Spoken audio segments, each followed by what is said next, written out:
On Sunrise and streaming on crossroadstoday.com. A fight in the state's capital comes to an end as House Bill 4 passes. What's next? That's just ahead. And Hurricane Erin continues on its path, its wake now slamming the East Coast. Plus, more items are falling under Trump's tariffs. We'll share what's now being affected. And I think it's safe to say it was a bit of a hot day yesterday with highs in the upper 90s and even low 100s reported around the area. But if the heat is not for you, guess what? Rain chances are with us today, tomorrow, and Saturday. All that in the weather coming up. One top St. Joe volleyball player commits to a top college. We'll tell you who that is and where she went later on in sports. You're watching 25 News Now Sunrise. Good morning, Crossroads, and welcome to your Thursday morning. And Parker, I am eyeing those rain chances. I think we all are, Carolina, because it's been a bit of a hot last several days. It's been actually an average hot summer so far, but coming away, yes, the rain chances are with us for the next 3 days. We're going to look at all that here in just a second, because before we get to the rain, it was a bit of a hot one yesterday. Highs were in the upper 90s and low 100s. You could see 102 was reported out in Carson City, but in Victoria, we were good up. We got up to about 98 and about 99 in the city. But if y'all were looking for a change, it's a coming. Going to be here, I'm thinking, this afternoon, because if we look at what's happening out there on satellite, we've been talking about this all week, y'all, so this should be nothing new. It's this. We got a stalled out cool front, which is actually starting to dissipate right now up in the North Texas area, also dissecting Arkansas, but out ahead of that front, which is stalled, not going to pass through us, so don't get excited for that. Get excited for this outflow boundary, which is another form of a frontal boundary. It surged out ahead of that, and that's why there's a little bit of a cloud deck right on top of us, and it's also why we have just a couple isolated scattered showers and thunderstorms right over the Gulf waters this morning. Nothing inland. Actually, if you look at the radar, you see how it looks like it's sprinkling everywhere. This is the radar being refracted toward the ground once again, because it's another humid morning. In fact, looking live in Victoria, we got a beautiful sunrise, y'all. Look at all the pink in the sky and purple navy. Starting out the day 75 degrees, but with the dew point only a degree off, 96% humidity.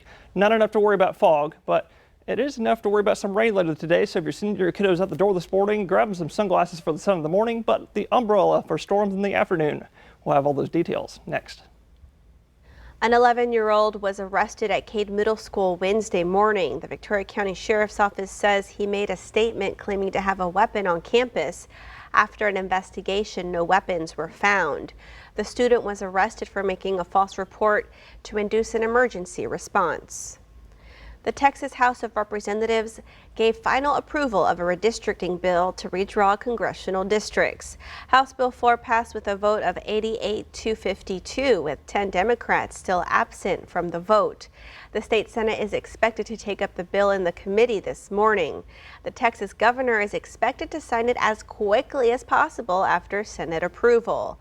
After the vote, Abbott released a statement congratulating Speaker Burrows and Republican members of the House for passing the bill. Hurricane Erin is causing turbulent waters along the East Coast, with conditions worsening as North Carolina's Outer Banks prepare for impact. ABC's Rhiannon Alley has the latest. Overnight conditions deteriorating along the East Coast as Hurricane Erin churns closer to shore. The storm's outer bands hitting North Carolina's Outer Banks. Dangerous surf crashing ashore, threatening homes and businesses. We do have a number of threatened oceanfront structures. These are houses that no longer have a protective dune in front of them. They're very vulnerable to the waves, to the high surf. The high swells flowing over this dune and flooding Highway 12, the main road running the length of the islands. A portion of it closed down overnight. North Carolina's governor pre-positioning swift water rescue teams and National Guard troops, urging drivers to stay away from flooded roadways. Don't do it. You do not know how deep the water is or how fast it is running. Utility crews in Dare County standing by, ready to respond to any power outages. The massive hurricane now growing in size as it moves towards the northeast. The storm causing powerful rip currents from Florida to Maine. It's brutal. It's so strong out there, and the undertow is honestly dangerous. Many beaches shut down, including in New York City, where these surfers couldn't resist the waves that could reach up to 20 feet high today. Officials on the New Jersey shore warning people to not only stay out of the water, but off the beach entirely. You can get a rogue set of waves coming in, and if you're on the beach, comes in, it'll take your feet right out from under you and pull you right out. Rhiannon Alley, ABC News, New York. The Trump administration is expanding its 50% steel and aluminum tariffs to include hundreds of more products. According to a White House press release, more than 400 additional product categories are now impacted by the tariff, including products like fire extinguishers, machinery, construction materials, and specialty chemicals that either contain or are contained in aluminum or steel. President Trump has repeatedly relied on sector-specific tariffs to enact his sweeping trade agenda. A Calhoun County judge has blocked Calhoun County ISD from moving forward on a $242 million tax abatement for ExxonMobil. The district court granted a temporary injunction after environmental groups argued the district failed to give proper public notice before its April 29th vote. The order means the CCISD must post notice and hold a new public hearing on the ExxonMobil application. The company is proposing a $10 billion plastics facility near Keller Bay. Remember, follow us on YouTube, Crossroads Today. Hit the like button and click that notification bell. The time now, let's get a look at our clock up here. It is just about 6:37 on our Thursday morning. Here's a look at what's coming up next on 25 News Now Sunrise. Encounters with majestic wildlife and breathtaking views. And more states are stepping out to try and counter Texas's new map. The latest after the break. And also coming up next after the break in the short-term forecast, you heard me say we've got a pretty decent chance for rain today. So coming up next, I'll tell you just when I think all of this mess will be here.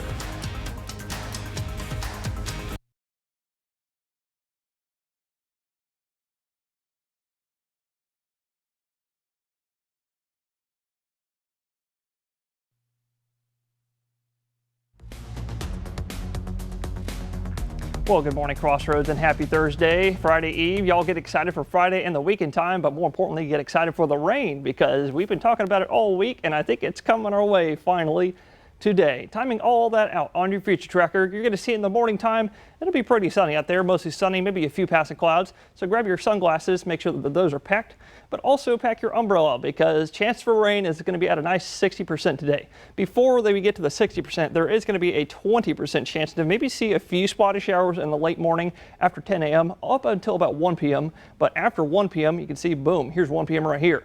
Chances rise to a nice 60%, and that's going to go from 1 p.m. all the way up until about 6 or 7 p.m. this late afternoon / early evening.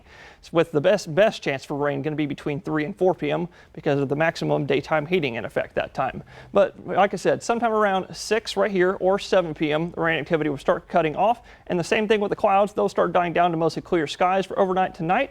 And then we'll maybe have some more rain to talk about in the morning time. Chances will rise to about 30% in the morning. This is 6 a.m. Friday. But so if you're tuning in with us on Sunrise, maybe a little rain out there. But then the rain picks up even more to 60% once again for tomorrow Friday.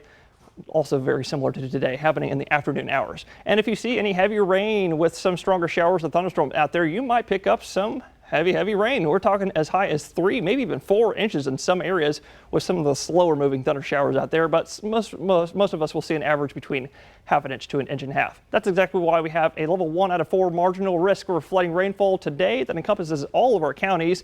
But that'll include tomorrow as well, but mainly just our eastern counties. And that's going to be sinking south because of that cool front that's going to stall.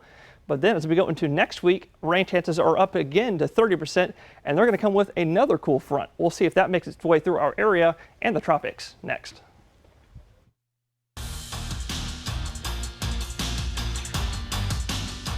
One St. Joseph Flyers volleyball player a couple days ago, Amanda Montgomery, committed to Concordia University to play volleyball at the next level and pursue academics. And Montgomery heads one of the top middle hitters and middle blockers for the Flyers this season. And yesterday I talked to her about how she feels committing to Concordia University and what are some of the factors that made this decision. I'm excited to have a teammate that I know personally or around me that I can get to know better. It's very family oriented, so that's what I really like about it. I'm a very big family person, and the academics, they have my major, they have my minor, so I'm all set with that. And then the sports, big part. Montgomery's excited for all these new opportunities ahead there at Concordia, and she'll be with a familiar teammate that we talked about earlier in Isabella Bazell. At Kellenor and Victoria West, she also committed there a couple weeks ago ahead of time. Montgomery hopes she can have that one last postseason run there at the Lady Flyers going into her senior season and reach the state tournament later on in the months. This is Max Williams, 25, News Now Sports. We want to invite y'all to experience our digital streaming service, Crossroads Today Plus. You can find it on your connected TV through Amazon Fire TV, Roku, Apple TV, and Android TV. Just search for Crossroads Today Plus. The Republican-controlled Texas House approved new congressional maps favoring their party for the midterms. Now lawmakers in other states are following suit. ABC's Nicole D'Antonio reports. This morning, the controversial plan to redraw the congressional map in Texas appears to be a done deal. Lawmakers in Texas voting along party lines with all 88 House Republicans backing the bill that could give Republicans 5 additional seats in Congress in next year's midterm elections. The new maps were drawn at the request of President Trump in an effort to keep Republicans in control of Congress next year. The president posting on social media overnight saying, quote, "Big win for the great state of Texas. Everything passed, on our way to 5 more congressional seats and saving your rights." It comes more than 2 weeks after dozens of Democrats left the state to delay the vote. Democratic lawmakers were later assigned mandatory police escorts to make sure they wouldn't leave the state again. They're trying to harm people of color with these rigged maps. The fight is personal to me, and I'm going to fight with every fiber in my body. Democrats say the new maps were drawn based on race, which is illegal, but Republicans say the move is purely political and therefore legal. Now governors in Democratic-led states are threatening to do the same thing. New York Governor Kathy Hochul tweeting "Game on" in response to the news. California Governor Gavin Newsom posting "It's on, Texas." To counter Texas's move, Newsom has vowed to push through a new California map, temporarily redrawing districts for the next few elections in a bid to reclaim 5 seats for Democrats. Today, the California legislature will vote on a plan to redraw their congressional maps. If it passes, it still needs to be approved by California voters. Former President Obama now backing Newsom's plan, saying it's, quote, "designed to address a very particular problem at a very particular moment in time." Nicole D'Antonio, ABC News, Washington. And that leads us to your viewer poll. You can scan the QR code on your screen to take part. We want to know, do you support the redistricting of other states to counter Texas's new congressional map? All right, let's take a look. 31% of you say yes and 69% of you say no. Come to crossroadstoday.com/vote to take part in our viewer poll. Don Brubaker is out exploring Yellowstone National Park, from its roaring geysers to its sweeping mountain views. He's giving us a closer look at the wonders that make this park one of America's treasures. Let's take a look at Don's trip.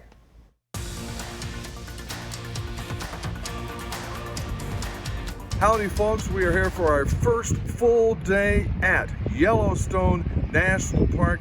Couple of things to talk about. Right after we had dinner here at the park, right near our cabin, a couple of elk dropped by to say hi. That was nice of them. And then on our way around the park today, a bison wanted to get in the way of our bus. I could not get any closer on this video to shooting him because they said otherwise we'd be in danger. We didn't want that.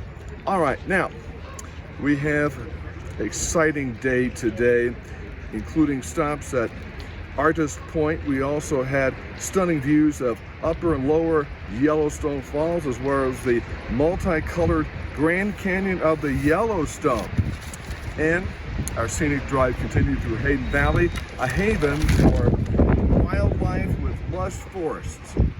And we are here with Kay Beeman from Victoria. She's enjoying this tour. What's the biggest and best thing you've seen on this tour so far? Well, I'll tell you, when you're standing on the road and you're standing on one side of the road and the bison is on the other side of the road staring at you, that was pretty exciting. But you weren't scared, were you? Oh, no. No, not at all. No, that was fun. Excellent. Thank you, Kay. And more coming this week. I'm Don Brubaker, KAVU TV 25 News Now. The NFL kickoff is just around the corner. If you're missing your Sunday football, you can tune into some preseason games this weekend with our Texas teams. On Friday, you can watch the Dallas Cowboys face off against the Atlanta Falcons. That's starting at 7 p.m. on KVCT Fox 19. And on Saturday, the Houston Texans take on the Detroit Lions. That game starts at noon on the CW network. The time now, it is 6:47 on our Thursday morning. Still to come on Sunrise, a generous donation is now helping to ensure less people go hungry.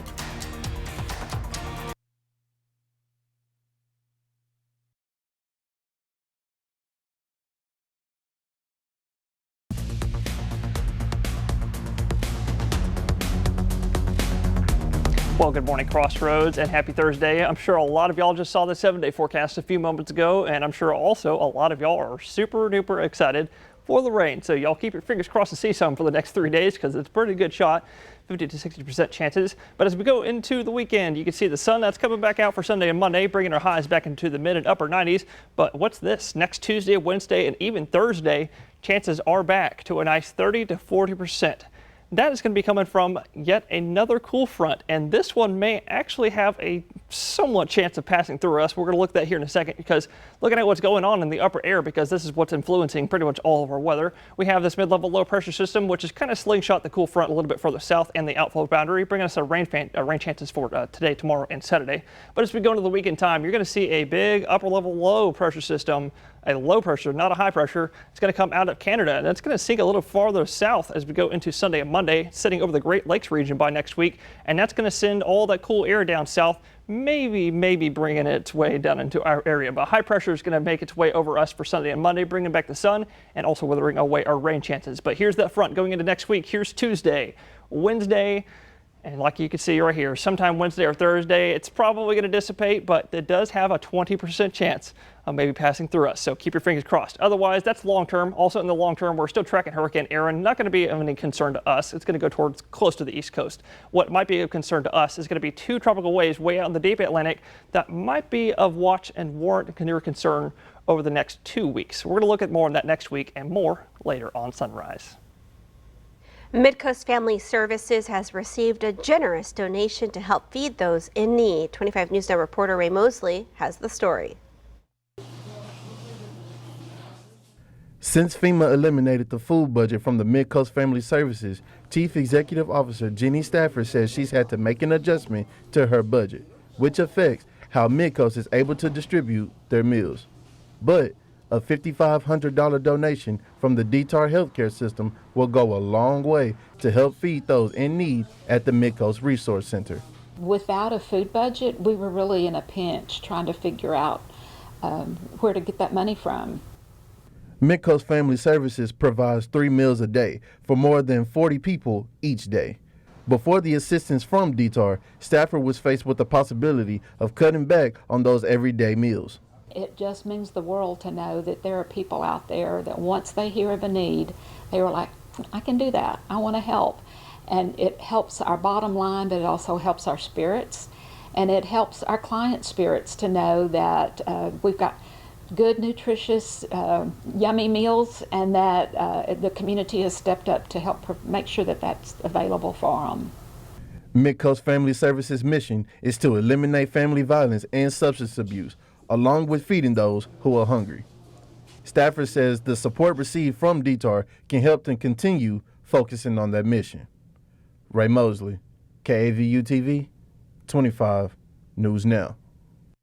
Still to come on Sunrise, news to know before you go. A crucial parole hearing will bring new voices to the table in a case that has captured the nation's attention.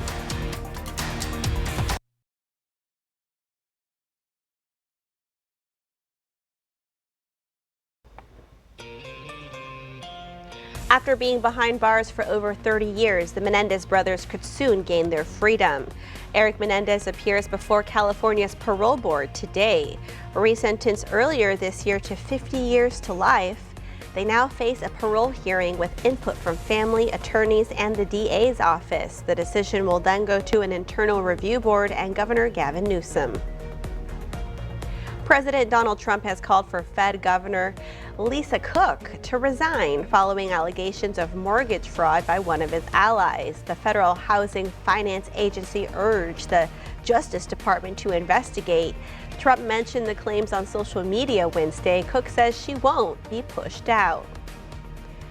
No one won the Powerball jackpot Wednesday. That means what was already a big pot of money will get even bigger. As of this morning, it was estimated at $700 million, but you can expect it to go up. And of course, that number is quite deceptive. If a winner takes it in a one-time payout, it drops to about $316 million. Once Uncle Sam withholds his share, it falls to $240 million. The next drawing is scheduled for Saturday night. Traffic shifts continue this week on US 59 and the US 77 widening project between FM 446 and FM 236. On Wednesday, northbound lanes to Victoria moved to new main lanes near Business 59T overpass. And today, southbound traffic to Corpus Christi will shift to new lanes south of Old Goliad Road. The $55.9 million project will expand the highway to 4 lanes and be completed by December. TxDOT is hosting its last meeting on the upcoming I-69 and US 77 projects. It starts at 4:30 inside the Woodsboro School cafeteria. There will also be a virtual option on the TxDOT website that will remain online for at least 15 days. As students across the region head back to class, we're celebrating the start of a new school year. We want to see those first day photos. Entries are open until 6 p.m. Friday. And we want to invite y'all to experience our digital streaming service, Crossroads Today Plus. You can find it on your connected TV through Amazon Fire TV, Roku, Apple TV, and Android TV. Just search for Crossroads Today Plus. And now let's get a look at our sunrise with Parker. Hopefully we're going to get rain chances. Yes, I think we will be so lucky, maybe not so lucky to win the Powerball, but lucky enough to see some rain today. Looking at Victoria's live camera, we got a beautiful sunrise this morning, and if you look real closely in the background, you see that tall cloud top right there? That is actually an anvil protruding out of a thunderstorm that's over the waters this morning. We'll look at that radar right after this, because it's 74 degrees in Victoria. Dew point is matching that, bringing us 100% humidity, but with a little bit of mixing in the air with a little rain nearby. I don't think we're seeing fog, so I don't think y'all need to worry about that this morning. What I do need y'all to worry about is rain today. Don't worry about it. Get excited for it because it's going to bring us a little bit cooler temperatures. You can see, like I was talking about, a couple isolated showers and thunderstorms over the waters this morning. Nothing happening inland right now, but if you watch the loop, you can see the cloud motion is from north to south. That is the remnants of that outflow boundary passing through our area, bringing us rain chances 60%, especially between, like I said earlier, 1 up until about 6 or 7 p.m. In the morning time, we're going to have about a 20% chance to maybe see a couple spotty showers possibly around the area before, like I said, that rises to 60% for the afternoon hours. So grab your umbrellas. Highs today, I'm thinking in the mid 90s, about 95, 96 in Port Lavaca. It's not listed here, but don't pay attention to these numbers right here because it's very likely going to be a little bit cooler or warmer depending on where the rain is in the afternoon time. Same thing in Victoria. I'm thinking mid 90s before the rain gets here, low 90s at noontime. So that means the high would be at about 1, maybe 2 p.m. And same thing for all of that in Cuero, mid 90s, rain from 1 to 7. But y'all get excited because more rain is coming our way for tomorrow and Saturday, with chances still sticking at 50 to 60%. All right, thank you, Parker, and thank y'all for being with us this morning. Be sure to join Shauna, Dawn, Maclovio, and Max today for 25 now at 5, 6, and 10. Make it a great Thursday.